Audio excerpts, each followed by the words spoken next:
Bonjour à toutes et à tous et bienvenue dans ce nouveau journal de bord. Aujourd'hui, je vais mettre les pieds dans le plat et on va parler tout de suite de la communication. J'avoue que ça, c'est quelque chose qui a pris énormément d'ampleur dans mon quotidien, notamment depuis que justement je cherche à faire de la communication pour Nestor, faire de la communication pour RTM et que je souhaite en plus à côté faire d'autres communications sur un plan un peu plus personnel. Donc, Talaria m'aide beaucoup justement par rapport à ça, pour justement être capable de m'organiser. Et d'une certaine manière, c'est aussi pour ça que par rapport aux événements qui peuvent se passer, il y a toujours un petit décalage avec justement les vidéos. Parce que justement, c'est notamment les vidéos qui prennent le plus de temps pour s'assurer que justement il faut les tourner, les monter, etc., créer tous les shorts. Mais on va pas se mentir que la création de posts et d'articles prend aussi du temps, mais l'avantage, c'est que je peux y aller, on va dire, bien plus en avance. Je peux partir, entre guillemets, «dans une grosse salve» à rédiger des posts et des articles et je peux préparer du contenu pour 3, 4 mois, 5 mois et cetera. Ce qui forcément est bien plus compliqué dans la partie vidéo, notamment quand je vous donne des petits updates, sur, bah, tiens, qu'est-ce qui se passe dernièrement dans l'entreprise? Justement, en parlant d'avancées, au niveau de Talaria, il y a eu quelques petites améliorations qui ont été faites dernièrement, même si je sais que, il y a 2 semaines, je vous présentais justement l'application. Et en fait, c'est au niveau du calendrier central. Ce calendrier global, qui justement contient tous les postes, ne contenait pas justement les récurrences pour donner un visu sur, tiens, qu'est-ce qui est planifié, qu'est-ce qui normalement devrait être fait sur tel ou tel jour. Donc justement, ça a été rajouté avec justement les couleurs des thèmes des différents projets pour s'assurer que, on va dire, cette aide visuelle qu'il y a dans les calendriers des projets soit aussi présente dans ce calendrier global.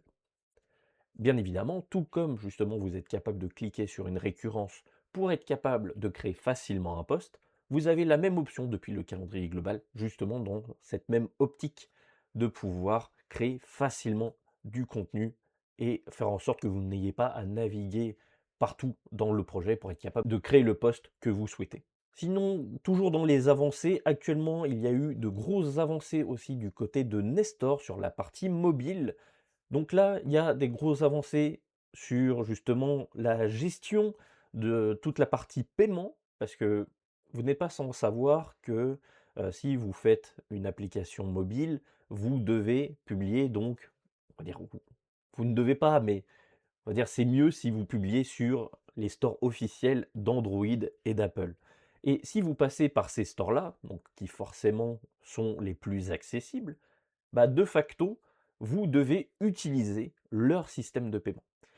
Donc forcément, vu qu'on a une intégration Stripe pour tout ce qui est web, là, il a fallu tout réécrire pour s'assurer de supporter, donc en l'occurrence Google Pay, pour la version Android. Donc l'application avance super bien. Là, justement, il y a pas mal de tests et de vérifications pour s'assurer que, on va dire, il n'y a rien qui a été brisé, notamment par rapport à la partie web. Et il y a des petites choses qui ont été rajoutées, je vous laisserai la surprise par rapport à ça. Sinon, justement, la vidéo de la semaine dernière, c'était une vidéo entre guillemets où en fait, je terminais de me préparer pour la préparation au passage régional du concours aux entreprendre. Donc pour rappel, c'est le concours, d'entrepreneuriat sur lequel on s'est inscrit et où on a mis, Guide Nestor en avant. Le passage a été fait, le passage, au final, s'est super bien passé. Bah, d'une certaine manière, le fait de s'entraîner, le fait de maîtriser mon pitch, bah, clairement ça a aidé. J'ai pu sortir facilement, mon pitch, j'ai pu, on va dire, aussi convaincre, en tout cas, c'est l'impression que j'avais, que j'ai pu convaincre les gens en face que, bah, forcément, je maîtrise mon sujet, je maîtrise mon domaine et que avec toutes les questions qu'ils ont pu me poser à côté pour forcément essayer de creuser un peu plus, mon dossier, j'ai pu leur prouver que, d'une certaine manière, on s'était pas arrêté à un pitch. On est vraiment allé plus loin. On est allé justement à se demander: «OK, si justement ce bout-là ne fonctionne pas, est-ce qu'on peut aller chercher plus loin? Est-ce qu'on a des idées pour aller chercher plus loin? Pour aller trouver d'autres financements, pour aller trouver des partenariats, pour justement faire en sorte que, si un truc ne fonctionne pas, on se retrouve pas entre guillemets comme des cons». Le fait que d'une certaine manière on ait tout ça, bah, ouais, ça m'a vraiment donné cette impression de les convaincre, cette impression que, on va dire, je les avais embarqués dans mon pitch, que je les avais embarqués entre guillemets «dans mon aventure» et que je les avais convaincus que tiens, c'est un projet intéressant.